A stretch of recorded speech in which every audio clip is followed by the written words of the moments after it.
This Week in Startups is brought to you by Dashlane, the leading password manager that safely stores and autofills all of your passwords, logins, payment information, and more, streamlining your web browsing experience while keeping your digital identity secure. Head to dashlane.com/twist to get 10% off a premium subscription. LinkedIn. You need LinkedIn Jobs to find the right people for your business. Post a job today at linkedin.com/twist and get $50 off your first job post. And 8 Sleep, the first bed engineered to improve your sleep through dynamic cooling and heating, detailed sleep tracking, and more. Try the pod for free for 100 days at 8sleep.com/twist. Upcoming launch events. Get your free Founder Pass or purchase a VIP ticket for Launch Scale in San Francisco, October 7th and 8th at launchscale.net/tickets. Apply for the next Launch Accelerator cohort. Applications are due September 2nd. Learn more and apply at launchaccelerator.co. Hey everybody, welcome to another episode of This Week in Startups. I'm your host, Jason Calacanis, and finally, you've been begging, you've been asking, it's been months, we're going to do a news roundtable. And I've got two of the greatest legendary guests on the podcast who do a great job on the news roundtable. Molly Wood is back on the pod. You know her, Molly Wood on Twitter, Marketplace Tech, previously New York Times, previously at all kinds of great places. Welcome back Thanks. To the pod. Good to see you. Delighted to be back. Yeah, it's been a while. You look great, too. Alex, also, Wilhelm is with us. He is the editor-in-chief of Crunchbase News. Yes, sir. And he is in the First Name Club on Twitter. Molly will work on that with you. I did see... Would you not get Molly Wood if that were your name, though? Come on. No, I think like, you should. I have Jason Calacanis, but we got to get you Molly. I could have gotten plain old Molly, but like... Yeah. The downside, though, is there is a spam problem. I still get stuck in a lot of things that I can't quite get out of. And Twitter will be like, you're getting a lot of notifications. Do you want to turn them off? I'm like, I can't really, but also everyone, please leave me alone. Instagram, since I moved to @Jason, has been insufferable because people on Instagram are dumb and they just put @Jason, what's up? Yeah. And my entire feed is not, so I just can't use it. Are you saying that Twitter users are more intelligent on average? I know, I have questions about. I would say absolutely there's a standard deviation of at least 1.5. I think it's 10 IQ points between the two platforms. So Instagram is like the reality TV of social media. Yeah, and then Facebook. But they're beautiful. And children. It's the Miami of the, it's not New York, it's not San Francisco. It's kind of like the Miami of social media, right? Like that's the perfect metaphor. San Francisco is like the New York Twitter. Facebook is kind of middle America, and that's the Miami. It's like, they're beautiful, gorgeous. No offense to the people of Miami. You're beautiful and gorgeous. But you're also very stupid, apparently, but that's okay. Yeah. But you're also very dumb. Sorry, everyone. I did not say that. I think this is going well. I love this. Okay. We just lost 150 of the audience in Miami. We have pretty big market, but well. Oops. WeWork, speaking of insane and stupid, the WeWork IPO is going to happen. Maybe. The founder, Adam Neumann, I believe. Neumann is a maniac. He creates more... I've never seen more self-inflicted wounds in a startup, and I was the third investor in Uber. Yeah. Hey-o. I was hoping you were going to go there. Speaking of which, I had to cut you off. I knew you were going to do it. Well, I'm reading Mike Isaac's book right now. We'll talk about that later. I'm sure you are. I haven't gotten to you yet. Or not, and he's like, "It's one way to find out." Yeah, I'm on page 2, so I can't comment yet. But this weekend, I'm really excited about getting through that. I'm going to listen to it. Have you started it? Yeah. How deep in it? I'm on page 50 or so. You haven't shown up yet, but I'm sure you will. Yeah, maybe. Good writer? Yeah. His first book. He's a great writer. It's his first book. Journalist, but a good writer. I'm a little mired in like the history stuff, you know? Yeah. Like I'm like, I don't need to know everything about Bill Gurley. Like, oh, I see. Yeah. All right. Well, let's focus on the train wreck du jour, which is WeWork. It seems like he's done everything he can to derail his own success. He came up with his own IP and created an LLC to sell the name of WeWork to WeWork. Yes. For $6 million. Fireable offense, number 1. Right. Sold $700 million worth of his shares pre-IPO, which I don't think anybody else had a shot to do, but not uncommon, but certainly not a good sign. I think he sold a fraction of that, and the other ones he borrowed money against. Right. So there's a variety of transactions that are part of that blended figure. It's no better than what you're saying, but just for the sake of being so he went to Goldman and borrowed against his private company stocks or something like that? I don't know which banker he used, but that's the way that it was reported to me. That's how Goldman gets a lot of business. I think I heard. Oh, really? Allegedly. Goldman, is that they'll... Allegedly. I told you I'd give you a scoop. You can do your own digging. But Thanks. a great way. I'm sure you told him you'd give him a scoop. I'm going to give you both scoops because nobody. Anyway, here's how it works in the big leagues. I'm told by my big league friends, not me. But Jason, I always look forward to seeing you. Wait, hold on. So, I'm going to write this down because I don't know anything about the big leagues. Help. In the big leagues, behind the scenes, you make a bunch of money, and then you could say, I never sold a share of my company. So Larry and Google could say, I never sold a share. And they could have billions of dollars in loans from Goldman. Now, I'm just picking a name. I'm not saying it's Goldman. I'm just picking a random name. Random. I just thought of a G, and that's what came to mind. Now, if you were personally getting $1 billion at the lowest possible interest rate that poor people are not allowed to get, because poor people have to pay 10% or 20% or 30%, but a person who doesn't need the money gets to pay 1% on $1 billion, $10 million a year. So I give you the billion, you give me $10 million a year for 20 years. It's 200 of the billion. The other 800 increases in value. Anyway, put that aside. It's free money. Who are you going to do business with in the future for IPOs and secondaries? Right. The people that just gave you a bunch of money way ahead of time. But like separately from that. Yes. So there's all this financial shenanigans, and they are shenanigan-y. Shenanigan. In the extreme. But then there's also just the part where it's like, I'm sorry, is there any possibility of making money here, let alone should you even be allowed? We were talking about this before you got here. Like, isn't there a rule? Like, can't the SEC be like, "Ooh, no, you are literally a risk to public markets. You can't go public." Molly called this the banana pants rule, which I think is brilliant. As banana pants. If this is, quote, banana pants, you are not allowed to go public. Do not cross-go, etc. That would be against free markets. The idea behind free markets would be sophisticated investors should be sophisticated, and they have the most sophisticated of investors in this company who should be able to unpack this. The problem with that argument is we had the most sophisticated investors in the world, the Vision Fund, in this company, and I don't think they made a great investment. And they're so sophisticated, they managed to confuse themselves into doing this deal repeatedly. I mean, I have a whole bunch of questions about that, though, and their actual relative sophistication. Yeah. I was trying to be sarcastic about it. But and that question is basically brandless. WAG. Mm-hmm. I mean, just picking Vision Fund investments that don't look like they're going to go well. There's a little Brewster's Millions thing happening with the Vision Fund that I'm not sure is propping up the best companies. For those of people who were not born before 1990, Brewster's Millions was a hilarious comedy in which Richard Pryor must spend $1 million or $10 million? It's $10 million, I think. 10 million, something like that? I was born in 89, so I've seen it. 24 hours? He has to spend it within like a week or something in order to get the $100 million. Right. So he has to become sick and tired of spending money, and he keeps trying to spend the money. And I won't give any spoilers, although you have had 40 years to see the movie, people. So I'm not sure where I think the spoiler window has expired. But you see what I'm saying, which is that at some point you have so much money, you just got to stash it places. And I feel like WeWork is like the inevitable consequence of too much money. All right, let me ask you guys a question.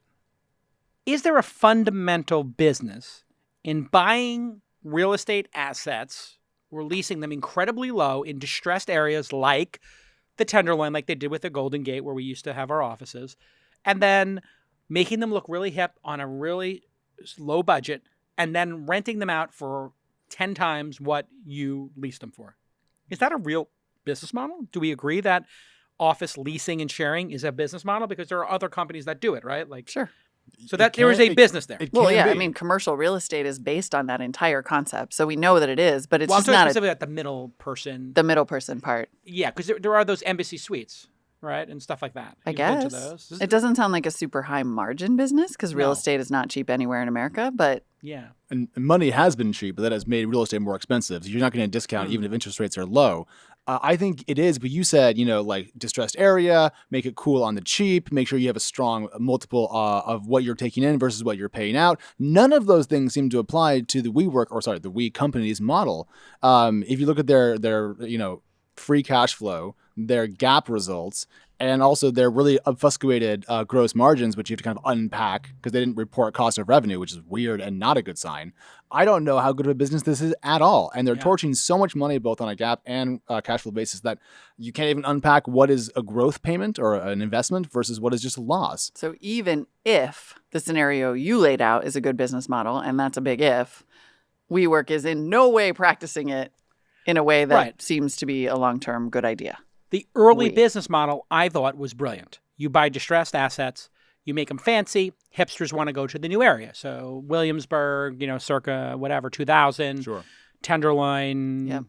whatever they call the Tenderloin adjacent area, circa 10 years ago. And there's even a version of that, like the Ray Kroc version. That's the guy who took Yeah, McDonald's yeah. into the empire that it Founder, was, which was incredible. all about. God, that movie was amazing. Amazing movie. Which So which good. movie? The Founder. The Founder. Yeah, Okay, I haven't heard of it's, this. the guy who played Batman, Michael Keaton. Michael Keaton. Oh. In what might be his best role ever.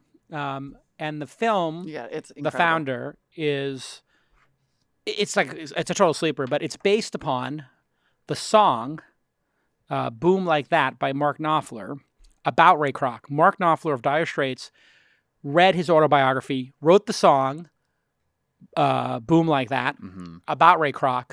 A director heard the song, found the source material, and then made the movie. Little known fact. I did not know that, and I interviewed the director. Yeah. Wow. Yeah, Boom Like That. Look at the song. So what's interesting The Founder is the story of a McDonald's. Yes. And how this guy, Ray Kroc, essentially wrestled the company away from the McDonald brothers. And I'm going somewhere that is not just about the movie. And over the course of growing McDonald's into the juggernaut that it is today, someone eventually comes to him and says, the real value in McDonald's franchises has nothing to do with hamburgers and everything to do with real estate. I was about to say yes. Right. So there's a version of this story where Adam Newman goes, not only could I buy a building in the Tenderloin, I could buy all the buildings around it. And you have like Yes. the put a stadium in a distressed area Yep. thing where then you do economic development and Sure. you build a whole community around it. And you don't call it a tech company.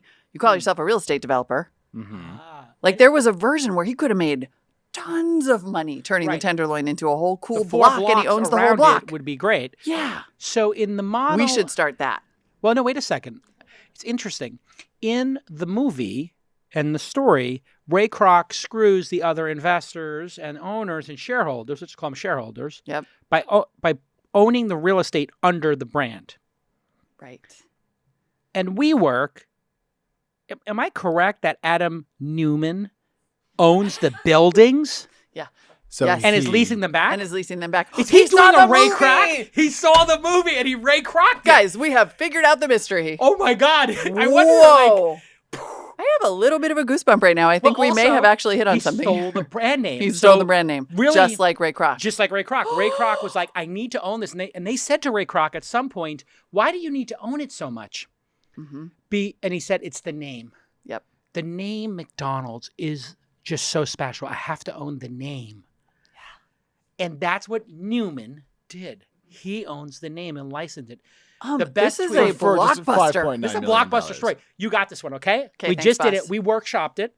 it. Appreciate it. We don't have to get any credit. You just take that one I mean, from it's a little bit Marketplace. scooped on your show. No, the show but- comes out in 3-4 hours, and people You will can, you can get it done in that Just time. leave Come like on, it down by Molly. Monday or Tuesday.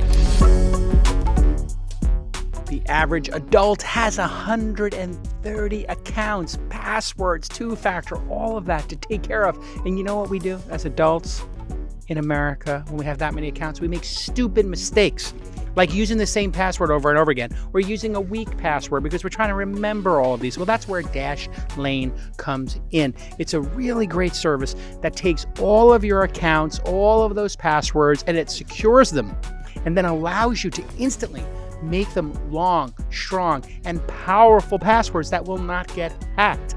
And then they also allow you to share those passwords with your significant other or loved ones or kids or coworkers even. And all those documents that you have sitting there that are not locked up, like your passport or your driver's license or your birth certificate or insurance certificates or stocks, bonds, whatever it is you have that are at risk of getting stolen. Well, no more. Now your digital identity is secure with Dashlane. And here is CMO Press signing up for Dashlane just to show you how easy it is. That's right. He installs that browser plugin within seconds.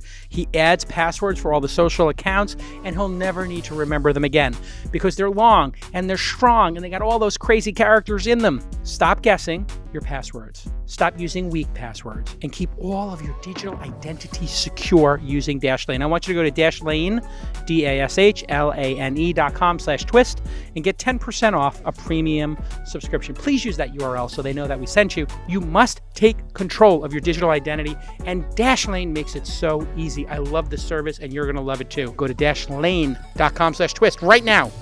Okay, let's get back to this amazing episode. I want to point out, though, that while we are laughing about this and making good analogies to other business arcs, This is not traditional. It's not great ethics. And I don't think that looting the company that you, not looting per se, but taking economic advantage of the company that you own a super majority of voting shares in is a great way to run a company, especially when you have a lot of external investors. Don't try this at home. Sequoia won't put up with it, or Andreessen. But apparently the SEC will? Like, I'm still a little stuck on that. Yeah, it's I got told early on in my career that the appearance of impropriety is impropriety. And this was told to me by the general counsel of Sony. And because I was talking about stuff, I was like, is this illegal or that illegal? I said, Jason, it's not about legal or not legal. It's about the appearance of impropriety. And what Newman has not grokked, and will be his downfall. And I predict that WeWork is going to collapse. Yeah. And he's going to get ousted. That's my prediction. He's ousted. The thing is going to collapse. It's going to be a mess, is my prediction. I think a lot of people feel the same way. And it's not because it's not a great business. I think it's an okay to good business, and it'll wind up being good to great. That's my honest belief. There could be a good business in here if it was disciplined first, and then it will something like that. Okay. And who knows what will cause it? It could be Black Swanish. I have some theories, but the lesson here for founders, and I tell this to founders, is don't do anything that's close to the line. If he took $700 million out, okay, we would all be like, But you still need to make the $6 million licensing the name to the company. You just took $700 million out. And do you really need the company to pay you rent on buildings that you Such own? a bad look. Yeah. The appearance Even is if there's so a reason, bad. and they gave this whole convoluted, they were like, well, it increased the availability of space when no one else was buying it, and so he had to buy them under his own. And it was like, no, you didn't. Still no. What he needs to do is he needs to take this We family of trademarks, and he has to say, you know what? I did this, and I realize this was probably a mistake, and the optics aren't great. I'm going to gift it back to the company, and I'm going to give the company back the $6 million. Mm-hmm. And then he should say, the $700 million I have and all that stuff, I've given it some thought, and I am going to put myself in a twice as long lockup of the other employees and investors to show I'm long. This is what I would do That's smart. if I believed both in the of those business. are actually very good ideas. Thank you. Yeah. Well, I counsel companies now for a No, living. I didn't mean that sarcastically. I Yeah. meant that actually, if he did those tomorrow, it would be materially good for the IPO. Like these Yeah. would be intelligent things to do. Yeah. Right. And so I don't know who's advising him, but not. I want to talk about that because when we give founders now, like the industry of Silicon Valley has a founder-first focus now, more so than it used to, because founders now have more control in investing It's a disaster. climates. And so you can end up with the founder having kind of voting control even past an IPO. We've seen this with Facebook. It's worked out kind of. And in this case, it hasn't worked out quite as well. Do you think he just doesn't have people around him, Adam Newman, that are telling him this is a mistake? Because we sit around here, we look at this document for 5 minutes, and we're like pulling our hair out going, what is this? What are we looking at? Banana pants. Banana It's pants. banana. I can tell you what happens. Okay. When people get rich and powerful, I got a number of friends who are, the people around them who can tell them the truth, that group gets fixed. You mean set, like it stays. Gets set. Okay. Because when you're a billionaire, anybody you meet after getting rich, you can't trust their advice.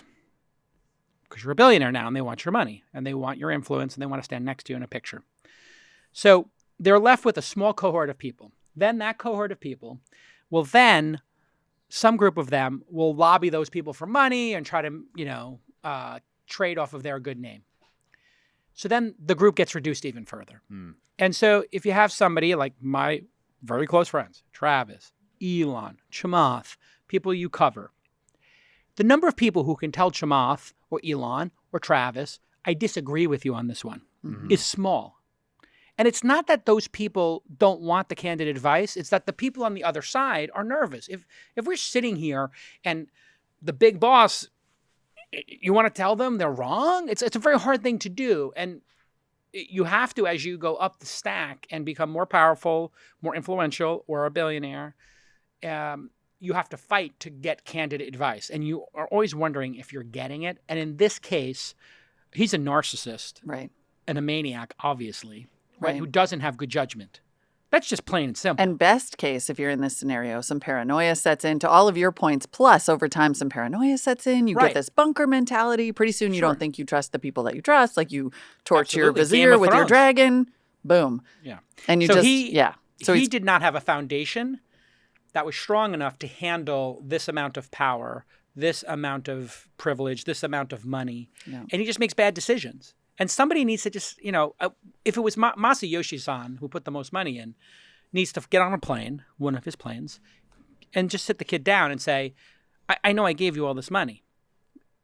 A, B, and C. Mm-hmm. Number one, you're giving the trademark, or I'm out. I'm selling my shares. The Which second will I- collapse and tank the company. Yeah, Like, Mazda says I'm out for this behavioral reasons. it's over. Yeah, it's over. And so that's what needs to happen. Is somebody needs to put their foot down with this founder and say, listen, this is just bad optics. Is it also possible that this founder is in hundreds of millions of dollars worth of debt? Like, I was sort of trying to do the math here, and I'm like, even if he got paid $6 million and he got paid some rent and whatever, if he's taken out, it sounded like he has taken out multiple loans in the Yeah. tens of millions Those are to hundreds the of millions of recourse of dollars. those loans is his shares, Right. so they're not personal recourse loans. So he can't lose. So his you take own. So he can't lose I see. that Okay. money. it could get problematic. Right. But he's not going to have to file personal bankruptcy. So here's the great rub. You're an average civilian. You take out a loan, mortgage, bank loan, whatever. You're personally on the hook. Mhm. You become rich. You got the stock offer equity. You take a loan against it. You never have to pay tax. It's a loan. Not only do you not have to pay tax, you might be able to get a tax write-off for the loan. Not only do you not have to pay tax, now you have that loan. It's not personal recourse. You've put your shares up as the recourse. I really don't want to be a personal citizen anymore, kind of. Yeah. Yeah. Yeah. Wow. It's pretty crazy, right? And still none of this falls under Banana Pants SEC rules. Still no. All fine. This is all It's fine. not the SEC's It's all job. fine to- in America. It's not the SEC's job to protect Goldman. Right. It is their job to protect Right. civilians and make sure that things are on the up and up. yeah. I just think about a pension fund eventually being Yeah. invested in this company, and I'm like, You know, some of them will be. yeah, Yeah. No, they Unquestionably. don't necessarily have to be. There could be no appetite for the stock when it goes public. That's the big And fear. that's what I wanted to talk about next. What Does is that the happen? chance that this IPO doesn't go out because they can't find a price that the company is okay with and the market will accept as palatable? I mean, I don't think this was a topic of discussion before we saw the S1, but now that we've all seen it, I'm curious if anyone's willing to put their foot in the water here and say that it won't happen. I don't know enough to really make a call, but I'm curious. Molly? I mean, I look at this and I'm like, there's no way this could happen. But apparently, but a whole bunch of things have happened in just the last couple of years that I never would have thought would happen. Like, presumably someone still thinks that there is money to be made here. And if there's any money to be made, why wouldn't it go forward? And just wait for the news about the WeWork summer camp to drop. Wait, this year's summer camp? Just all summer camps. And there's a universe in which that would be super smart. I mean, If they right? dump this guy. I'm just going to say, you know what the summer camp is? Like all the employees go upstate New York and go And crazy. that's when they Oh, Beyonce came no, out I and thought gave you her meant that stock. they would literally buy space and then hold summer camps there for poor kids because I'm a dum-dum. No, they've had a summer camp for like You know what would be years. awesome is Yeah, if that they was would summer did camp. my thing. Yeah, exactly. No, it's not a summer camp. No, there's literally a summer camp that occurs. Actual summer So camp. imagine you had Such a naive. just imagine All right. a world in which Twitter decided, you know what would be a really great idea? If we had all of our employees go up to, I don't know, Napa, and we just created a giant, personal Burning Man to occur inside of our company. Great. From what I understand, they've been running a Burning Man of WeWork, and people come back, and every year a couple of people don't go back to work. This is what somebody in Insider told me. Oh, dear God. And that there's this huge liability of this It's like giant- ironically, back to the Coachella. Uber book. Yeah. It starts with that big X to the X week that they did, or What was 10 the to X? the 10. They did when Oh, they the hit Vegas $100 billion party? and they did the Vegas week of parties. And Yeah. some one guy called up 2 prostitutes and he robbed them blind. They got robbed blind and then they were fired on the spot. And it was, just on and on and on. It's a pretty good book, actually. You'd never, in the old days, everybody would take their retreats in Vegas and do all this kind of stuff. Like Microsoft, everybody would have Yeah. these giant things because you needed to have a stadium that could fill, or halls that could fill tens of thousands of employees. That's when you see, those guys dancing on stage and screaming developers. Those are almost all in Steve Ballmer, a Vegas. famous Right, moment right. everyone's Yeah. seen on YouTube, yeah. I really, Those days are long over. I really want to start my version of the company where we actually do block by block development, stadium style, and then also host summer camps for poor kids. Yeah, actual summer camps. summer camps. Yes. I Summer don't camp for think- adults? No one's going to give me money for Yeah, I that. was going to say, the Vision Fund's not calling you up. Okay, well, anyways, I'm glad I'm not alone in the WeWork chaos because I was concerned that I was too stupid to figure it out and I was missing something very important, but it doesn't sound like it. So What stress to out. you is the worst part of all of this? The business model, Yeah. the personal red flags he keeps throwing up, or something else? The fact that I cannot with complete confidence tell you their GAAP gross margin. And I'm talking about that is a fundamental, basic way to understand the quality of revenue in a business that helps you understand their burn rate. Are they burning money to build a recurring, strong revenue base, or are they burning money to build a revenue base that may have 5% gross margins? Absolutely. And if they are doing that, they're throwing tons of good money to get bad revenue, and then it's ridiculous. But because they set up the S1 in such a way that they don't actually break that out, my hands are off. I'm not even going to give 1,000 miles of it. There's one financial analysis firm, which I think is fascinating, that essentially specializes in obfuscation, like in determining how much obfuscation or concealment is contained in How financial opaque filings. things are, And this guy said, look, this is the highest degree of obfuscation I have ever seen in a financial filing, because like you said, they invented. I mean, and other companies have done this, like Uber and Lyft did it, but when they went public, AOL did it. Yeah. It is not uncommon for companies to invent some kind of metric that makes them look great, such as impressions. Yeah, sure. But he was like, everything in here is designed to cover up their business model, and that is a screaming red flag. LinkedIn Talent Solutions is the bomb. We have hired the last 3 candidates at launch. We're now up to 15 people using LinkedIn because there's 600 million people who visit LinkedIn, and they make connections there, and they learn and they grow as professionals, and they have that great work history there and your skills, all that great data. Plus they have the feed, they have news. There's so many reasons to go to LinkedIn. You and I know that because we're on LinkedIn every day.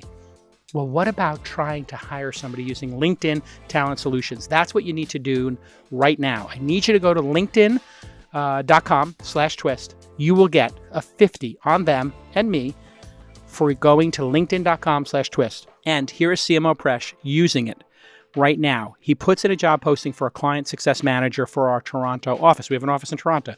It's hard to get talent here in Silicon Valley. So we said, hey, screw it. We'll go to Toronto, see what we get up there. Getting great talent. It's ridiculous because the podcast is growing. And so we look for somebody to maintain our client relationships and help the podcast grow. And here, he puts in the skills we need. He writes a description. He sets a budget, and boom, we're off to the races, finding great talent. LinkedIn is helping hire somebody every 8 seconds. That's how good this service is. So here's your call to action. I want you to linkedin.com/twist. Go to linkedin.com/twist and get $50 off. Let's get back to this amazing episode. Skipping from the disaster that is WeWork, Peloton, which is delightful, and I love my treadmill, my Peloton tread. They filed for IPO. Now, they haven't turned a profit yet, but they have $915 million in revenue in the past 12 months, I guess June to June. Over 510,000 subscribers, which has doubled since 2017, 2018. And I guess SoulCycle is doing a Peloton competitor. And that'll put SoulCycle together with Equinox. And I guess some people think it's elitist, Peloton, but it actually isn't. I mean, it's $2,200 for a bike, but it's only $20 or $40 for a membership, and you can use the Chinese cheapest bike possible with an iPad, and that's what people who can't afford it do. But people who can't afford it don't have high-speed internet. They can't afford iPads.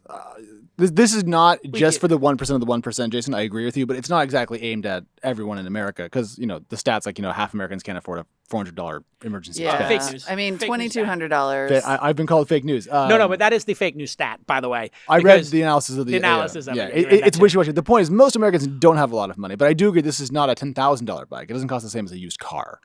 I mean, if you compare it to a gym membership. People still buy a ton of equipment to go along with it. And I mean, $40 a month is not that much to see. I don't know. I think it's 20. I will tell you. It's $39 if you have the bike. I think it's 20 if you use your own device. Yes. So 20 if you use it is just a little more than Spotify or Netflix, right? Yeah, I think that's probably a future growth business for them. Then try to convert those people into the higher price customers that buy the equipment and so forth. I like it that's as a the funnel. hack people don't know. And I mean, think that I'm that's just going to say that everyone I know who has a Peloton is rich. is rich.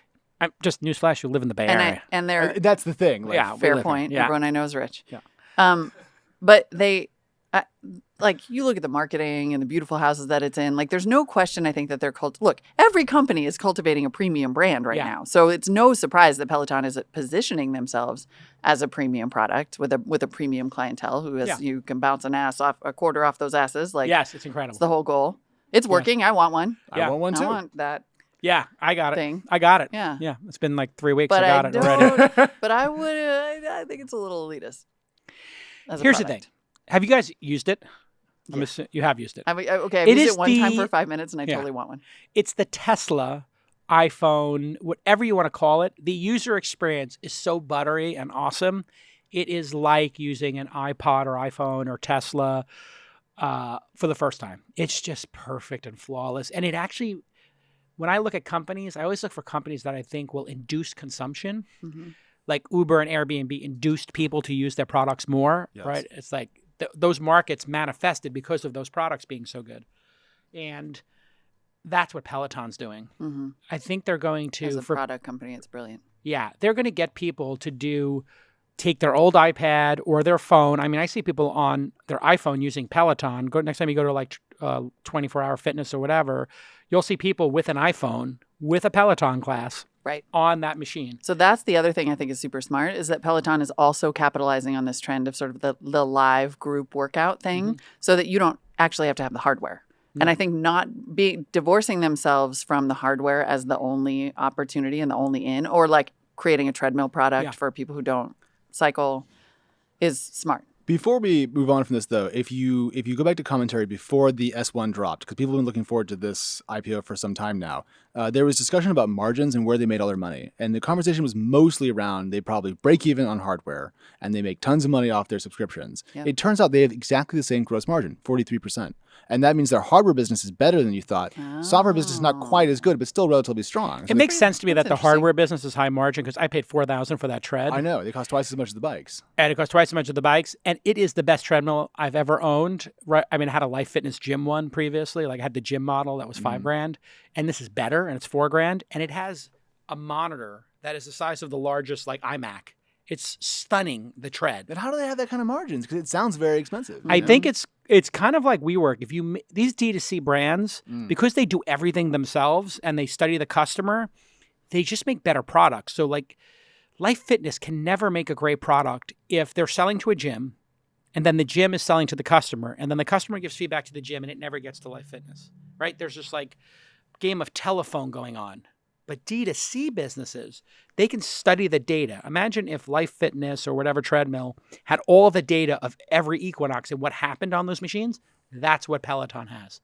They have you log in. They know exactly how many miles you ran, exactly how many spin classes you did, and then they can iterate. And the product iteration cycle gets better. And then to be honest, I don't think that it's not a drawback for Apple to be a premium brand. It's not a drawback for Tesla to be a premium brand. If they have those margins and they want to continue to establish themselves as a premium brand, they can raise the prices on the bike and Yeah, the they treadmill. And definitely I don't could. think that that's actually a drawback. I think they'll go down market. What'll happen is as they scale, let's say they increase the margin another 20% because they order 1 million bikes next year. Well, then they could just lower the price 20% and still make the same margin essentially and still have like the lifetime value of all these customers. So they'll go down market just like, the $150,000 Tesla resulted in a $45,000 Model 3. It's Right. going to be that. And if you look at BMW, and Mercedes, they started making $35,000, $40,000 cars. The $40,000? BMW 1 Series, the Mercedes little one, whatever it is. Yeah. the one that smart. everyone's buying right now. Yeah. Yeah. Oh, there's a small Mercedes now? Yeah, it's like the little boxy one. It's the successor to the GLK 350, which was, I thought, the ideal Mercedes because it was such a cute little box. And then Got this one's all like soft and Yeah. So So they that's all a went down tangent. market. I wonder what you can get they into went a down Mercedes or market-ish, but they're BMW, still a 35 BMW. or 40? So Probably about 35. you can, I mean, think about that. 37, I think, is like an X1 or a one. Yeah. Which is, That's pretty amazing Not that out of they reach. went down that far down market. And they have Mini Cooper, which they own, BMW Yeah. owns, which is but so 20. yeah. But so Yeah. even a 25. down market, I mean, $37,000 is still a very expensive car. Yeah. That's For still $500 or most $600 payment Middle class. for people, right? Yeah. Middle class doesn't exist, turns out. Oh, really? That's not a thing anymore. Mm. Yeah, we don't Bummer. have that. Not since 2004. But one thing to keep in mind, though, the growth of this company, they've had fantastic revenue growth over the last 3 years. They broke down their fiscal calendar for the last three fulls. And I think their marketing spend went from like 180, like 350 last year. So they're really spending to grow this brand. The marketing that you're talking about with the people and the cute butts and the whole thing, working. it's working, but it's also expensive and they're paying for it. So it's a good business. I like the margins. I don't love the increase in net losses. And I'm a little concerned about S&M spend versus organic growth. That said, compared to WeWork, it's literally the best company of all time. Okay. And now we That was play. amazing. All right. Now we play my favorite game, Oh, A or B. Okay. Grab a piece of paper and a pen. Company 1. You have to put your entire life savings, your entire 401k, Uh-huh. your kids' college fund, everything goes into one company. Okay. Peloton or WeWork. 3 seconds. 3, Oh. 2, 1. Peloton. Peloton. obviously. Peloton. Okay, now we do it again. Oh, Okay. I love this game. this is a fun Here game. we go. Okay. Now, Peloton v. Impossible Foods. 3, 2, Peloton. Peloton. Impossible. Interesting. Ooh, why? Here we go. Well, okay, this is going to sound a little self-serving, but I've been doing a whole bunch of coverage on climate change and the tech that can help us adapt to climate change, and have determined that essentially the potential economic market for technologies and food technologies related to climate change is everyone on Earth. Got it. So, So, like, the total addressable market is everybody. The total addressable market is everyone, and we're like in this golden age of food right now, right? Where we're like, yeah, we can eat all the meat we want or whatever. This is completely unsustainable. Right. Like eating actual animals is completely unsustainable. Yes. Everybody now knows that going vegan is like almost the only personal choice you can make right now that could have a material impact Sure. from a carbon perspective.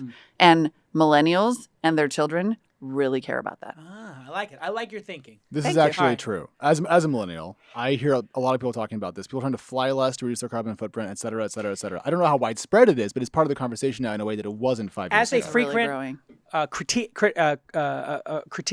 what do you call it? Critic. Frequent critic. Thank you. Of millennials. Yes. I can agree with your assessment. I think millennials are Also- too big to critique en masse. Like, No, I if know, if I sure. crap on the boomers, it's not really fair to people that are of that age. Also, I've been waiting for the thing to come along that's going to disrupt flying because flying is the worst. I think we can all VTOLs. agree. And there's no other like industry that other than cell phones that cares about you less and just will make your experience more and more miserable and extract more money. You already missed the IPO. You missed the IPO that corrects for flying? No, Zoom. Zoom. I know, no, exactly. Zoom and also climate pressure. Yeah. Like literally, climate pressure may be the only competitive threat to airlines right now, and I'm here for it. I think it's actually going to happen. I mean, a lot of Make it happen. Speaking of millennials, a lot of millennials like they don't want to leave their house. They want to work from home. They want to be on their device. Yada yada. The commutes are bad. Why would you want to go sit in traffic listen, for 3 hours? it's an Exactly. observation, not a criticism. Alex. Oh, no, the no. tone, the tone. It's As the- I oh, recently God. took. What a millennial! I know, Oh, the- my turn! How's your feelings? No. To be super clear though, I pointed out that you were being irksome, amazing, and now actually. you are reacting as boomers always do. Oh, I mean, criticized. It's I'm your a boomer. I'm a fault. Gen Xer. Oh no! I'm a Gen Xer. I You don't- millennials are soft. They call you snowflakes for a reason because Okay. you melt with the I faintest used, criticism. I used to work construction. I don't think you did. So Oh, no, I was dear. just a dishwasher and carried Yeah. I've buckets also of raised ice up livestock. for 12 hours. I All would right, like here we you go. to know that I recently took the New York Times quiz and discovered that I am an Xennial. I'm like Hey. the old millennial, so I'm here to bridge the gap between You're a you. Gen Xer, man. Come on. No, I took the quiz. it's a serious quiz, Jason. Are we doing more of our pick a company game? 'Cause I I'm was gonna having do fun one with right that. now. All Okay, right. one more. All right, pick a service. Which service will have more members in 5 years? Netflix, Spotify, or Disney Plus? 3, 2, 1. Disney Plus. Disney Plus. Spotify. Oh. Go ahead. I have been impressed by learning about how strong the Disney brand is in the market. People go to Disneyland like 5 times a year. Like, Correct. it makes no sense to me, but I've heard it, learned it, get it. I think music is far more universal, and I think even more so than G-rated movies about fawns that get shot.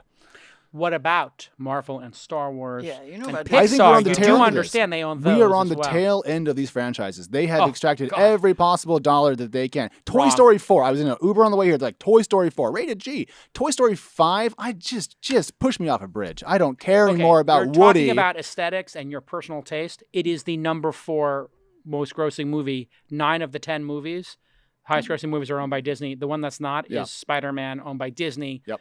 Which got the boost because Marvel gave them Yeah. the handle. Remember I earlier when agree I with said Golden that I Ages. tweeted about how something was the flexiest flex that ever flexed?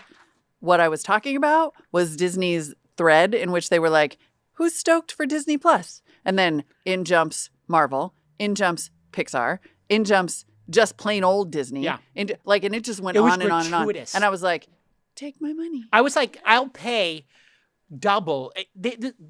This is how insane they've gotten. They're like, we want to get Star Wars people. By the way, we're going to do the Mandalorian, the most loved niche character. Boba Fett's armor is Mandalorian armor. Oh, yeah, and Jon Favreau is going to do it. Yeah. You're like, okay, I'm all in for a TV series for that. Oh, yeah, we put Werner Herzog in as like, just to do even more like insane thing. And they're like, but wait, Mhm. Yep. we're also bringing Ewan McGregor back to do an Obi-Wan series. And I was just like, come on. What is the price point? It's like absurd. I don't know. What is the price Well, point? and here's the $8 thing. or something? No, it's that's- $7. I'll take 3. It's $6.99. That I is cheap. literally, I got my little PayPal. I looked at my little PayPal email and saw how much I pay for Spotify, and I was like, whoa. You have the I'm family not plan sure. on Spotify? I do. Yeah, 15 And I was like, for 5. $15 seems But like you have 5 kind of- accounts.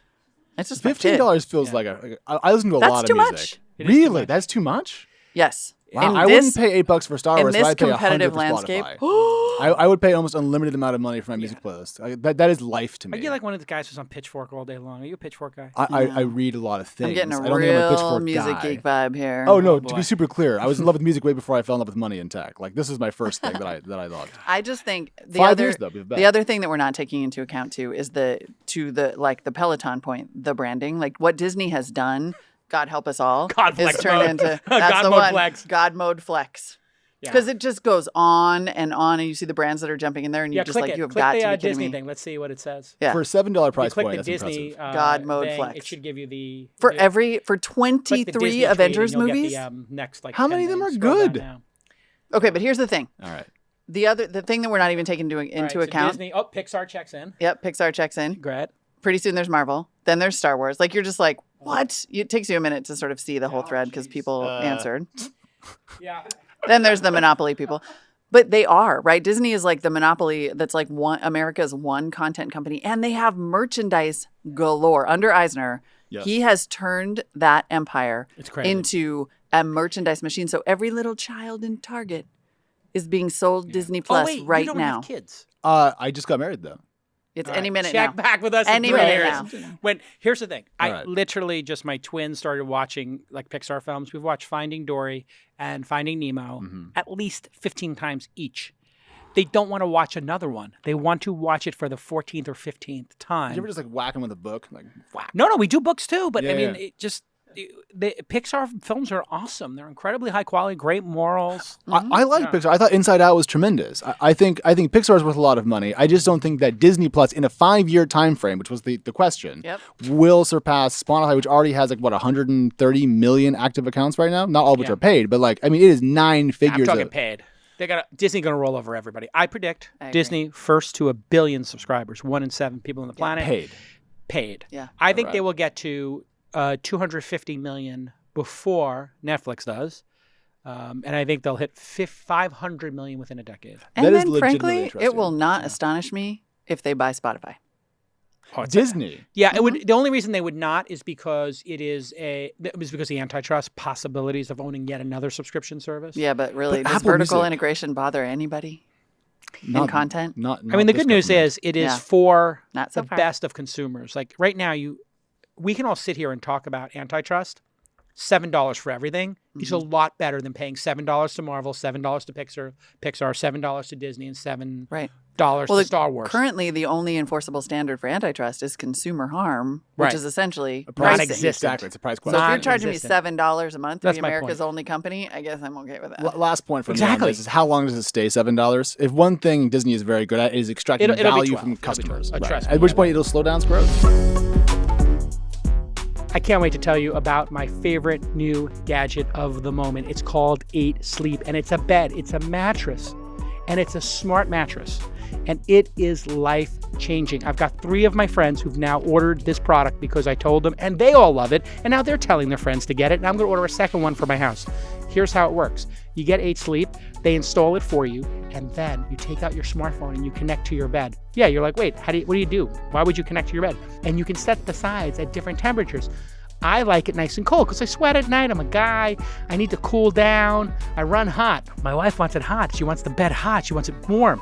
And I'm sweating. And you know what we used to do? We used to get to the thermostat wars. You ever have that happen in your household? Well, no more. Now you can set the temperature on either side of the bed. And when you wake up, you can study your sleep data because the bed is recording your tossing and turning, what time you went to bed, all the different stages of sleep, and you can optimize. Listen, companies spend millions on tools to make their employees more effective and to make their companies more effective. Well, the ultimate hack is for you to make your sleep better. And that's what 8 Sleep does. I love this bed. I kid you not, I will never, ever in my life sleep on a bed that is not an 8 sleep bed. I mean, maybe when I'm on the road, I'm in a hotel, of course, but I'm never, ever not going to have this product. I love it. And I love waking up to the thermo alarm. It's like the Tesla or the iPhone or the Peloton. It is just best of breed in its class. And I can't shut up about it, as you can hear. So go ahead and supercharge your health and productivity like I am doing and get the sleep you need and deserve by heading to 8sleep.com/twist. That's right, 8sleep.com/twist. EIGHTSLEEP.com. And you can try the product risk-free for 100 days. You got nothing to lose. If you don't like it, you can kick it out, but you won't. Thanks again, 8sleep.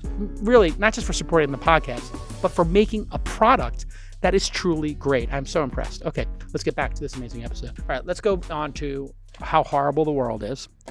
Which horrible topic would we like to take on next? Everything is horrible. These are both from Molly, so she has to decide. Joey I'm Epstein. really in the dark place. I know, totally. I was like, I'd like to talk about these two giant bummers. Would we like to talk about YouTube's algorithms I want to talk about Joey Epstein. or Joey and Epstein? Joey Ito. That was Well- a little bit of a slip. Considering I am in I have questions. Epstein's black book, I have questions for you. you have questions. Go ahead. Here we Yeah. go.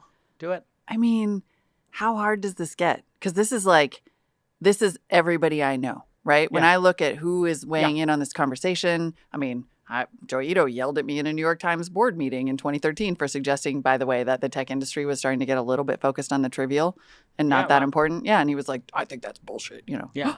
Ooh, Sorry. Sorry. You can curse on this. Who gives a fuck? But it's like people Ask questions. Go I ahead. admire Yeah. and have idol Lawrence Lessig jumping in to say it's okay that Joey Ito got this money not just for MIT Media Lab but for his own personal investment funds. Like, I don't know. Yeah. And then I look at and then I'm like, but Jason was represented by John Brockman. I still am and you went to represented by one of John those dinners, Brockman. right? And you went I to was one at of all those those dinners. You were at all those dinners. Like, Yeah. Yeah, so I can what explain do I everything. need to know here? Yeah, I can tell you everything. I know you got stories. I have all the stories. I mean, I have... Is it plausible to you in the slightest that Joey Ito doesn't know what's going on when he takes this money? In the Okay. slightest. Let's start with chapter 1 of this. Chapter 1 is the pre-Jeffrey Epstein is convicted of a misdemeanor somehow being involved with a massage with a 15-year-old maybe and got a slap on the wrist. This is the 2008. 2008. Yeah. So that's the demarcation point. Behavior before that and after that, you can look in two different lenses. Okay, Epstein, but I even met. in 2008, didn't he? He was on the sex offender. He was a registered sex Absolutely. offender by then. I mean, it was not So, a... well, let's get there. Let's get there. I don't think Joey should have taken the money from him. I never would have. After 2008. Before 2008, I almost took money from Jeffrey Epstein. First time I'll tell the story. Okay. I was at a TED conference when it was back in Monterey, and I went to the billionaires dinner. Not a billionaire, but there were 50 people there. It was like the top 5% of TED, or 10% of TED got to go to this. I'm friends with Brockman because he's my agent. The dinner is the top 10% of TED. Bezos, Ev Williams, Larry, Sergey, Steve Case, and then all of John's clients.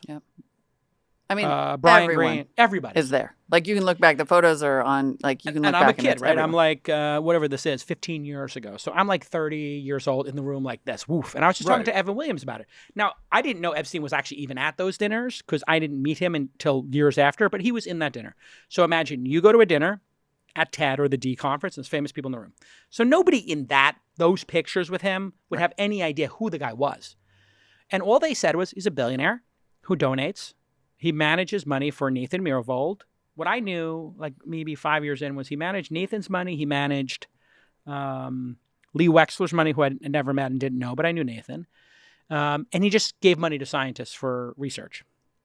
He was a germaphobe. He never ate. He never drank when he was out at dinners. I just remember that for some reason. And he specifically told me one time at dinner that he didn't eat. So you sat there and talked to him. I during talked these. about one dinner. At one of these, He okay. came to one of my dinners because he used to come to all my Silicon Alley events. That's how I wound up in his phone booth. At some point, he wanted to invest in Silicon Alley Reporter, my first magazine in the 90s. So he invites me up to the townhouse. The door opens. It is an unbelievably attractive assistant who is 30 years old and who went to Harvard or MIT. I remember she was Ivy League. She brings me upstairs. Maybe even flirted a little bit with me. I'll be candid. Like, this was like a very stunningly beautiful person. Like, I thought they were a model. And I do remember that. And he was like kind of like a playboy with his own jets. And he always had 2 or 3 women around him. But they were always like Ghislaine Maxwell, who I knew, very attractive, educated women. I never saw anybody young. That was the weird thing. I think he hit all that. We go up to a second floor of his townhouse. I kid you not, his office was larger than most like Four Seasons hotel lobbies. I mean, this was thousands of square feet with like 10 seating areas. He was like, have a seat. He's talking about the magazine. He wanted to invest $1 million in the magazine. I was like, oh, that's interesting. And okay, whatever. And it never materialized. I never called him back up. I just thought it was weird. Why didn't you do that? Why did you not take the money at the time? I try Did to you get a remember vibe? why that was. Did you get a creepy vibe or? No, I didn't get a creepy vibe at all. I got a very smart vibe. He was charming. I mean, he was like the type of person like Bill Clinton, go figure, who would look at you and give you 100% of their attention and would have great advice for you. He was smart. He was a smart, charismatic, rich guy. So it checked all the boxes of what you would experience. And as a young journalist, it was like, okay, yeah, this is no different than Bill Gates or Nathan or anybody else I would meet. And then this 2008 thing happened, and I never got invited on the plane, never got invited to the island. And I brought Shenny with me, Shenny Jardin from Boing Boing, who's been going off on Twitter about this. X-E-N-I, Shenny. X-E-N-I, Shenny. Shenny used to work for me. She was my conference producer. She went on to Boing Boing. She's really on fire about this and has good reason to be, I believe, actually. And I brought her to those dinners, and I introduced her to my agent, John Brockman. Yeah. And after 2008, people were involved with Epstein. And when I heard about what happened with Epstein, the way it was framed to me, and I don't remember by who, because I went to some, what was the name of that thing? I think Epstein and Ghislaine were at one of these fundraisers for the X Prize or something, and I kind of ran into him at that, and I think it was kind of like it was all like, yeah, somebody gave him a massage, and they might have been underage, but, he just got a work from home thing. So this is the real sinister part about it. What happened was, like, atrocious. Right. Then whoever this prosecutors are in Miami framed it as a slap on the wrist, like he got an ankle bracelet. Yeah, you may have been involved with somebody who was a year or two young or something. That's how it was framed. So I think what happened with Joey was they framed it to Joey, whoever, Epstein's people, he had PR people working this. And I think that it was framed as like, yeah, he just got he might have been with a 16-year-old instead of a 17-year-old kind of thing. And it was just a slap on the wrist. He's fine. He still lives in Miami. He's not in jail. And then they just didn't do their background on this, and he should not have taken the money, and he should have resigned. But Molly, you said before the show, we read the same article, that the staff and the students at MIT were telling him, don't do this. So he had people on the ground saying it wasn't. Of course not. Like it was an error in Ethan judgment, Zuckerman, for sure. Yeah. A big error in judgment, yes. Yeah. Huge. Right. I feel like we say Yes. error in judgment, and it sounds kind of mild.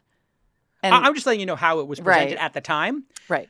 You But can make your own certainly- judgment if that seems like mild. I think that he's a sociopath, Epstein, obviously. Sure. I mean, And a sociopath can trick people. clearly there were people by their own account at least, people who have resigned from MIT, Ethan Zuckerman and a woman who's been tweeting about being a student there who wrote a letter and said, like, I don't think we should be in business with this person. And Ethan Zuckerman said, I'm not going to meet with him, and I don't think you should either. Yeah. Like, there were certainly people who were like, sexual misconduct with a minor, full stop. Yeah, period. Period. Period. We cannot be involved in this. So you think you should resign? Here's the thing. When these things, I never even imagined I would ever be anywhere close to anything like this. Like, and nor did the 50 or 100 people in the room at those dinners at TED would ever think this, that you would be in the room with somebody. Joey made a big mistake taking that money. Joey is a great person. He's a great human being. And he did something so stupid. So I think the price that he tried to put out there was, I'm going to raise twice as much. I think the price is he's going to resign. Yeah. I think he's putting it off, but it's going to happen. Because the thing I think has been somewhat... He tried to not resign with that. I'm going to raise as much money. He will resign. I think no way he survives it. I mean, and I hate to be absolutist, but I am going to be an absolutist about child rape. Yeah, of Period. course. And it's the thing that has not been talked about that much is there was money raised for MIT Media Lab, but he also took money for he also disclosed a business relationship with Jeffrey Epstein. Yeah. This is key. Took money for his own investment fund, enriched himself He with took him as an child LP. rape money, right? Like Yes. you can't. There's no sugarcoating that. No. And I think that our willingness to sugarcoat that as an industry writ large, right? A group of all these people who I love and admire and have read their work and really, wanted to emulate, to see them sort of not be absolutist about that, Yeah. I find upsetting.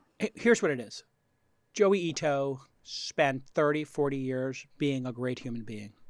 And so what you're seeing there is those people who know that Joey Ito, Yeah. who spent 30 or 40 years being a great human being, which is what those people believe, Lawrence Lessig, who was a victim of child abuse that he talked about in New York Magazine. This is my interpretation. Those people are going to bat for him based on that 30 or 40 years and not thinking about it as considered as you are, that, yeah, this person took money from a child rapist. And then the other thing that was A really convicted sinister. child rapist. Yes, and here's the other thing. The way they spun this was he got a massage he never had sex with. He never raped anybody. It was like a statutory thing. So they presented this and sugarcoated it in the best possible light. Epstein recruited girls and committed statutory rape, I guess. 'cause 80. The Miami Herald 80. uncovered 80 separate girls Yes. who were and recruited and assaulted by this man It's crazy. and other women in his orbit. And like, he wasn't super secret about it. And the way it was presented to everybody else was he one time got a massage from an underage girl, and that was it. But That's how they presented certainly it. But he his was still running the island the even continued after. actions. That's the problem. So This is the after problem. 2008. Is like, it's hard for me, and this is where Well, I'm not it defending gets hard any for of me. it. I know, totally. And Yeah. this is where it gets hard for me to believe that, like, really? Nobody ever whispered, look, I like to gossip. Yeah.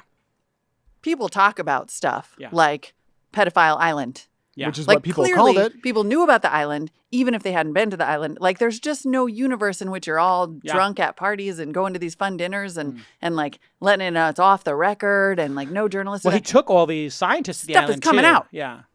Listen, I've been to Richard Branson's I'm island just- twice. Necker. mad Yeah, I've about been to it. Necker twice as a guest. Now, if something happened at Necker, now I would be dinged with like, I went to child molestation island. Like if somebody there was molesting people, I think that's the problem is now just being on the other side of this. I've had 10 calls from the press, like explain yourself being in his black book. I'm like, next to every other person notable in Well, the and 90s. I guess that's what then gets really, and this is the muddy water, right? Yeah. The muddy water is like, now what do I believe about everyone? And now it's a conspiracy theorist. Like, Well, it's all not the- even. No, it's not. I'm not even trying to make it a conspiracy theory. I'm literally like, Well, I'm talking about what his am death, I yeah. supposed to think, right? Because in a room full of 10 tech luminaries, there's a real chance that one of them totally knew this stuff was going on. There's a real chance. It's possible. Yeah, I agree.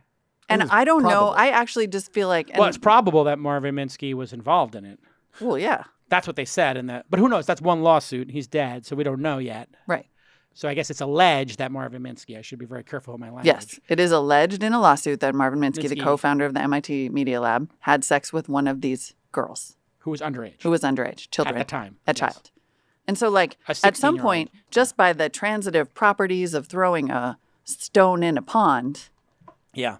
people have ripple on them. Yeah. And I don't know who the people are. And I sort of just, I'm at this point where I'm just like, I don't know who to trust. I don't know why you're covering when you are. Like, maybe it's the 30 years of being a good person, or maybe it's not. Maybe it's the actual, just like wide-ranging ripple of corruption that is, that the people is signing the American that letter condition. are in on it. Yeah, this is like But at least some of them are. Like, just as an You would think it empirical, has to it's kind be of like how we somebody know that- there's Oh, aliens that's because of the interesting. sheer number of Planets? universes and Yeah. planets in the planets in the Yeah. universe. Oh, it's so like dark. by the transitive property, like just empirically, by the numbers. Right. Some of the people who signed that letter Well, I mean, are think covering about how him for him, crazy but this knew is. about it. The lawyer who was representing him, Dershowitz, is also Alan Dershowitz Alan is also Dershowitz. allegedly, And he's not- allegedly, just please don't sue me. I'm saying allegedly. He's allegedly was also with one of these underage people. Yep. And if you read his tweets, you know his perspective on this, which he's made. And I don't want to paraphrase because I'll get sued. But I mean, No, he made something. There was some tweet about This is also why nobody's talking about this, Statutory. by the way. oh gosh, the threat right. of, The threat of being sued retaliation. is like we're all sitting here like we're worried about getting I mean, it's sued by the literally people who are. it's the most powerful people in science, academia, weird. technology, And and media. government. Oh, and government. Because let's not forget the Trump and Clinton part too. Like, And Yeah. Prince Andrew. Like it's and not, Prince it's Andrew. all very it's bad. internationally, it's the international power structure at work, and we're sort of seeing it just Yeah. manifest, and it's probably only going to get worse. This is hardly the end of it. Well, I mean, he killed But it's- himself. So why? Or he was murdered. I think he killed himself. I feel like both are equally possible, frankly. I put it at so 80. I'm just I put leaving it at it. 90-10. Yeah. That he killed himself versus was killed. Yeah. I Okay. mean, to be killed in custody? Well, custody is a loose You word mean, for how are you talking about the incarceration same works. prison where Whitey Bulger was killed in custody? Yeah. Because Doesn't have a great that does history. happen. Yeah, the people get shanked. I've been watching The Wire. Yeah, people get shanked. It's I true. still need to watch the wire. And on that very, very awkward Yes. segue, I must right. go to my team, all hands. You're just trying to escape. Not trying a- to escape. I deliberately stayed an extra 10 minutes because We I did not have want to leave in the middle Epstein's of that. Black 'cause it would Book look here, weird. Alex. Thanks, man. You're not in the book. It would I- look weird if he ran Oh, out the door God. like, I have got to go now. I've got to go. We're gonna go on I to was our really, next. really trying to wait for the natural conclusion of that. Well played. Lovely to see you both. Yes. I will just say that if WeWork does go public, worth $47 billion, I retire. All right, thanks to Alex from Crunchbase for helping us sort through the news, including the horrible Jeffrey Epstein news. Eesh. It's gross. It's disgusting. It's just gross. I think that's like ultimately the whole horrible. thing just makes you so sad. It's also horrible. You know, I'm always like have to be so careful like in how you say things, but I mean, it really is some massive pathology that this person must have had. That the scale of this crime is mind-blowing. Yeah. And the amount of effort it took, the amount of coordination, and then it became like a multi-layer thing where people were procuring for him, and allegedly Gillian, who I know, Maxwell, and her sister, who was big in the tech industry, she did Magellan, so they were around a lot. I don't know if you remember that. Remember Yeah, I remember Magellan or something? It was one of the search engines. I can't remember. Maybe it was not Magellan. Anyway, Gillian's sister is famous in the internet business. She was in Michael Wolff's Burn Rate book a lot. Yeah. Michael Wolff covered Jeffrey Epstein, and it's just like I'm trying to figure out what the lesson here is. Rich people, It's a bad. I mean, power. interestingly, it is. What is the lesson? How do we It's similar. reconcile all of this? It's similar to what you were saying. I think about Adam Newman in a way. It's like there really is a layer. I mean, we're learning this in all the painful ways. Like there's just a layer of society. Yeah. It's not even just America. Yeah. That is not accountable. A global elite that's not accountable. There is to a anyone. global elite that's not accountable. I know that sounds like some Illuminati stuff, but Well, it's never not been the case. And it's just the case at a bigger level now because the network effects are so much stronger. And so the networks themselves are so much bigger. Right, and they have so much more money. And we have so much And more money. They've hacked democracy by placing people in power. Yeah.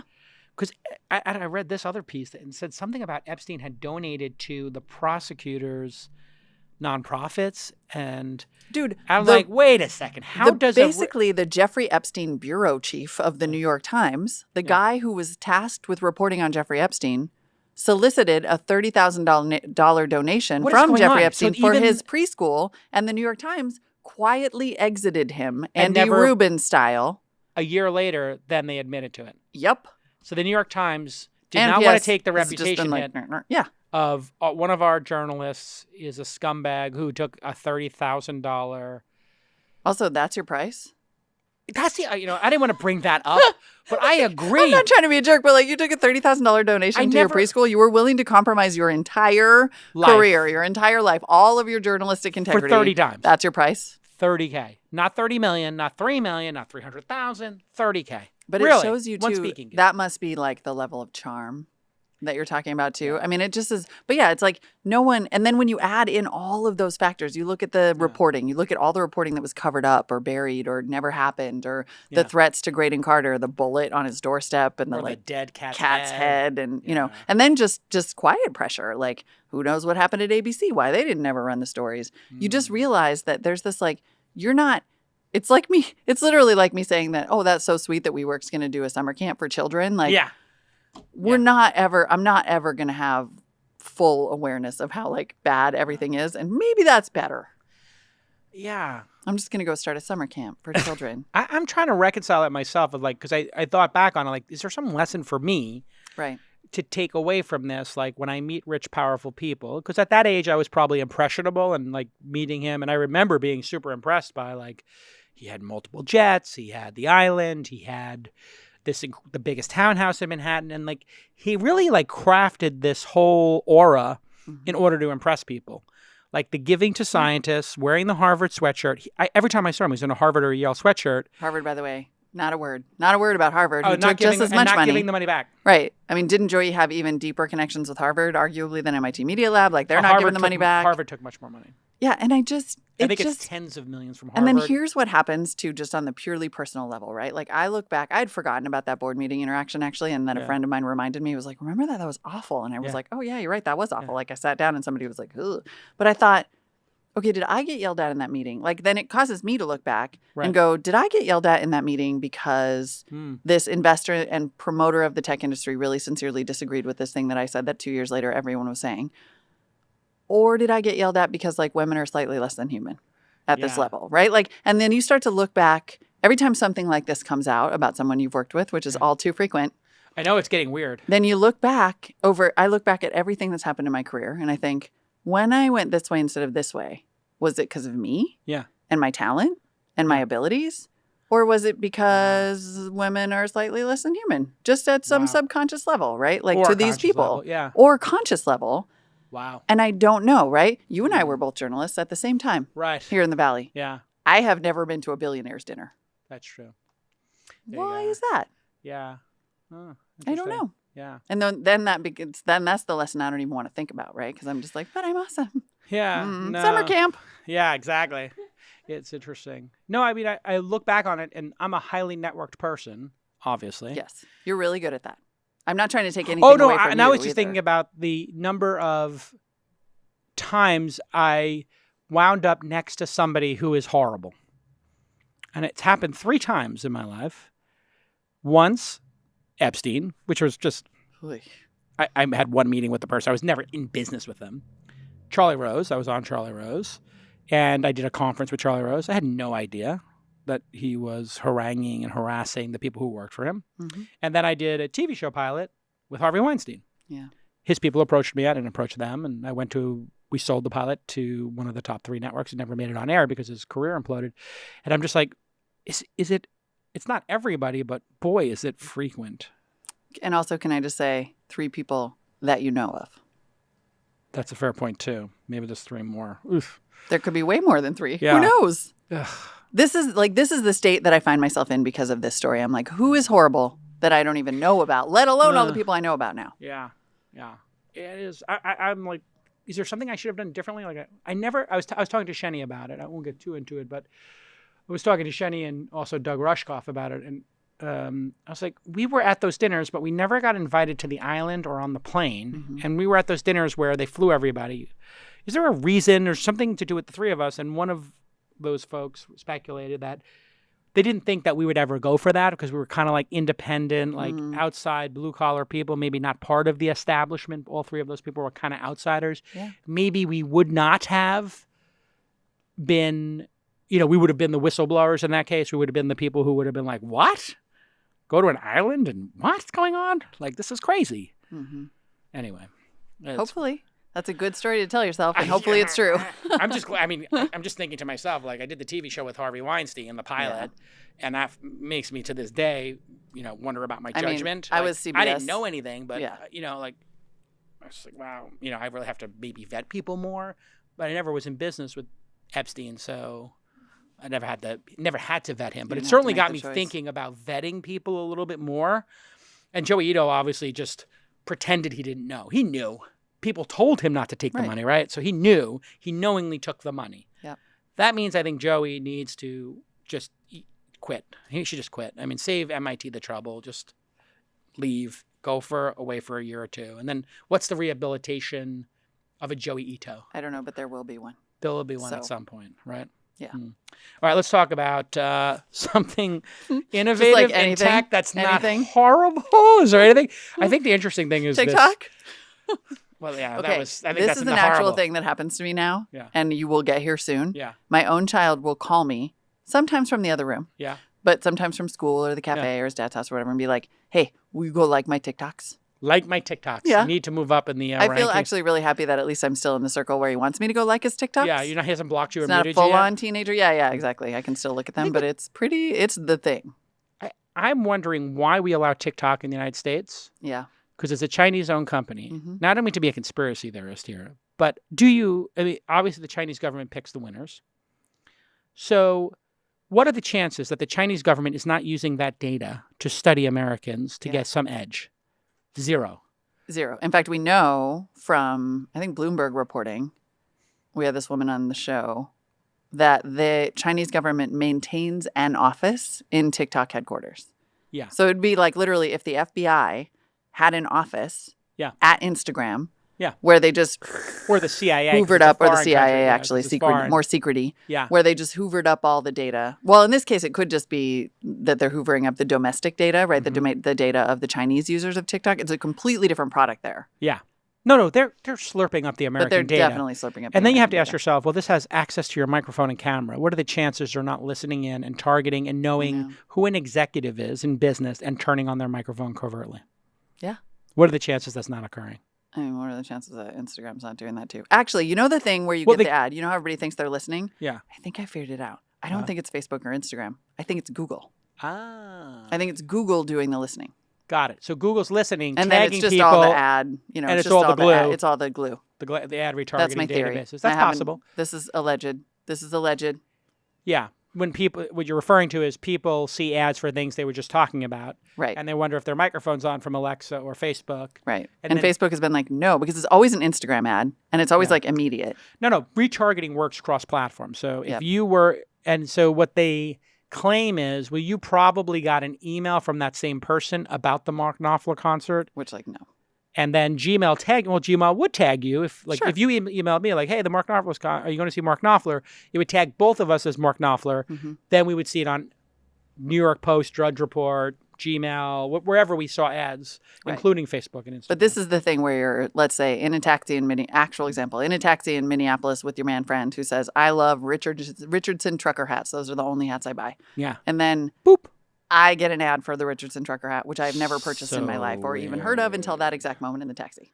I need to get one of those bags that you put your phones in. What do you Kinda. call that? There's that bag. What I think is super interesting about Faraday TikTok cage. separately from all of that is that I do think when we look at the competitive landscape and the idea of competition, that I think what's so interesting to me is that China is incubating this like parallel tech economy. Mm. Like behind the Great Firewall, they are growing the only other companies of the same size and power Yeah, same scale. as Facebook or Amazon or Google. And so that at some point, and you know, Huawei is Apple, like there's a parallel for The almost clone, everything. Yeah, Cisco, yeah. And you just sort of wonder, what is it like?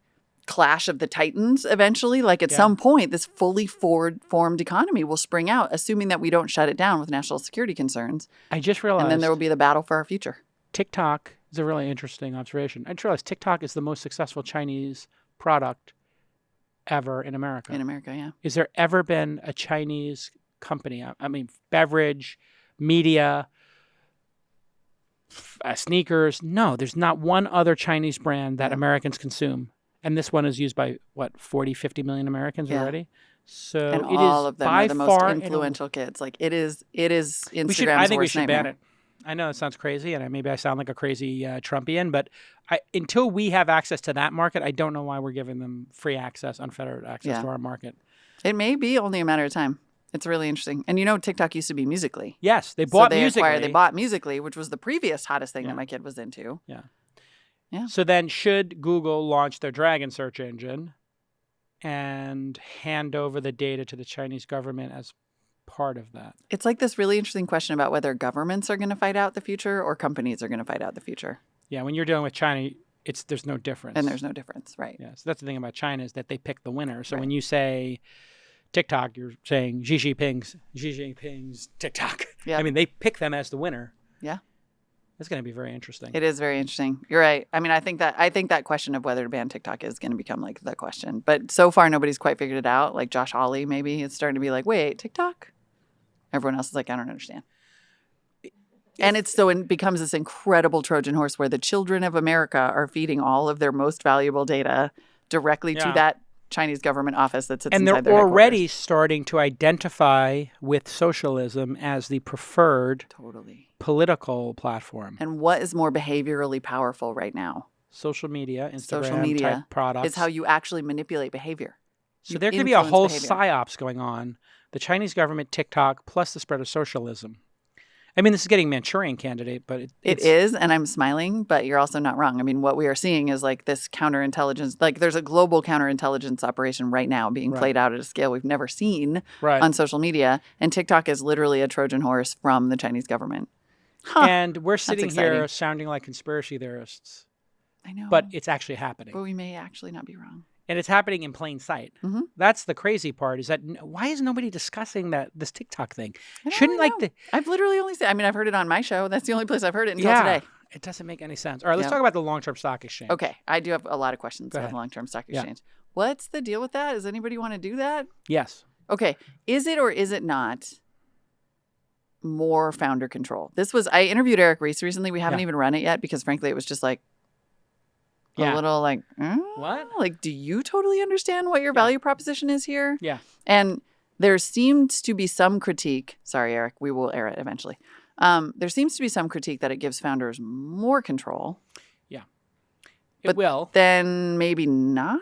I'm a little Okay. confused. Here's how it works. Right now, shareholders all pay the same price for a share, Yep. whether they hold the share for a minute like a flash trader might, or a second, a fraction of a second like a flash trader, or like a pension fund for a decade, or a day trader who might hold it for days. Everybody pays the same price. Mhm. This creates an artificial incentive, which is well documented, for management to manage companies on a quarter-by-quarter basis. Mhm. In Silicon Valley, we try to manage things on a year-by-year, decade-by-decade basis. What is this company going to look like in year 10? In the case of Uber, how big can it get? Then we turn on profitability. Amazon, how big can it get? Then turn on profitability.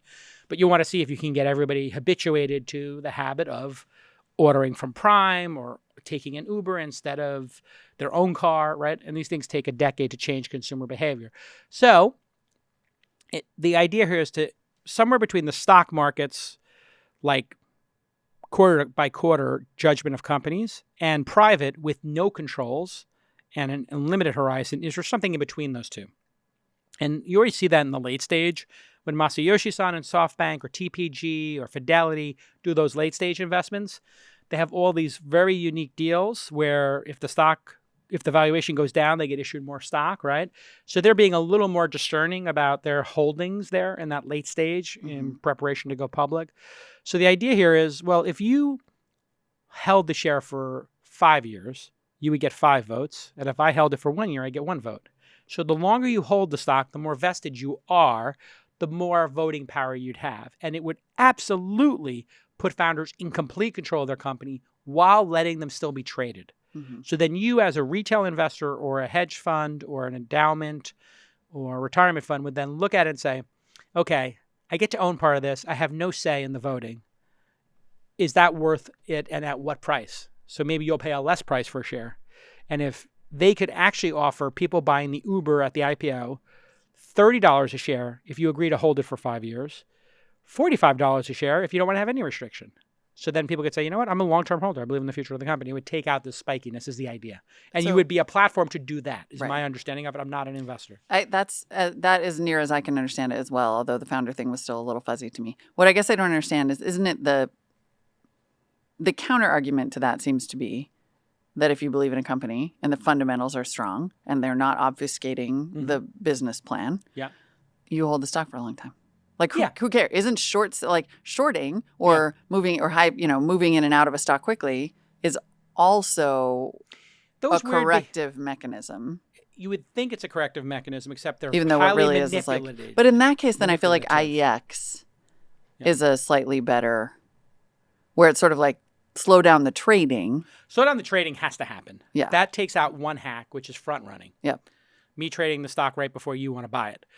Putting that aside, that's like one little hack. The other hack of shorting and then creating fear, uncertainty, and doubt around a company, which is happening with Tesla, Yeah. where they can do no right and they're just obsessing about, like, we found 10 cars in a, with dirt on them. Those cars the company's failing, even though the number of cars sold is hitting records every month. I'm not Yeah. saying that the company's perfect, but they are hitting records. Yeah. Yeah, I don't know. The good news I is, guess we'll find out, right? We'll find out if companies are interested in this and they want to sign on. It sounds like LTSE is going to thread the needle a little bit because they're going to offer either. Like they're willing to be an exchange, a hybrid exchange. I think it's good to give it a shot and see if it changes behavior in some positive way and makes people more long-term, or if it actually drives another set of incentives of bad behavior. Like if WeWork could do it, Yeah. would then extend the bad behavior.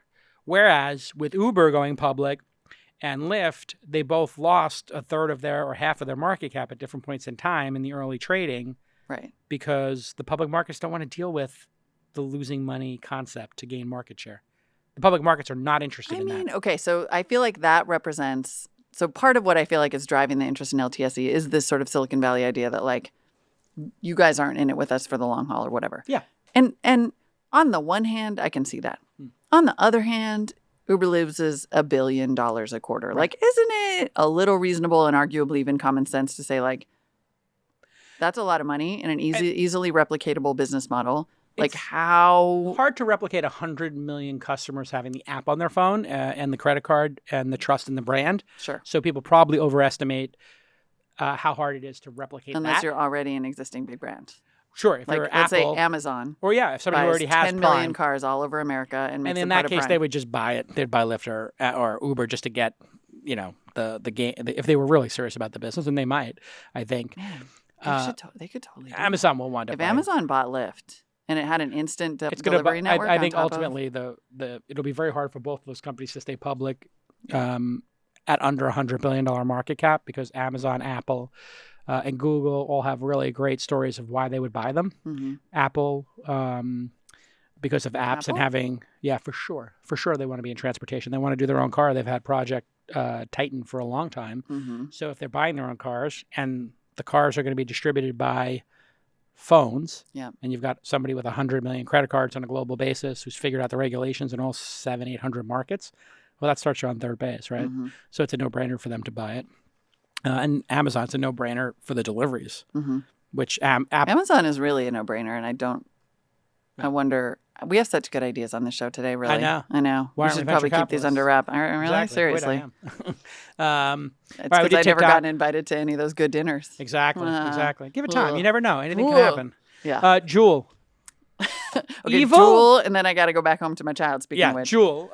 Don't let your kids smoke Jewel. I mean, or, what is not evil about Jewel? well, there's some what is group of not people evil about saying, Juul? okay, here's the counter argument. People are going to stop smoking cigarettes if they use Juul.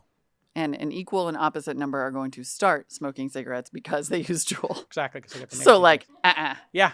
Yeah. And what is the long-term effect of getting delivered like 10x the amount of nicotine per that's the other drag? thing. Nobody knows. Nobody knows. And there's years ago, I actually interviewed a guy who had started a vaping company. He had vaping hardware that was like stainless steel because he was Yeah. like, look, people are buying these vaping devices that are just full of nasty chemicals. Like, Right. we know that when you heat, don't microwave your plastic containers because Yeah. you're just poisoning yourself slowly. Yeah. Those like the plastic vaping devices are basically that times a million. I don't even know if we know what's in a Juul, No. let alone that you are still ingesting have- an addictive stimulant. I have the perfect way to manage the And nobody Juul at issue. me about coffee because I'm not having it. No, exactly. Coffee's totally different. But here's the thing.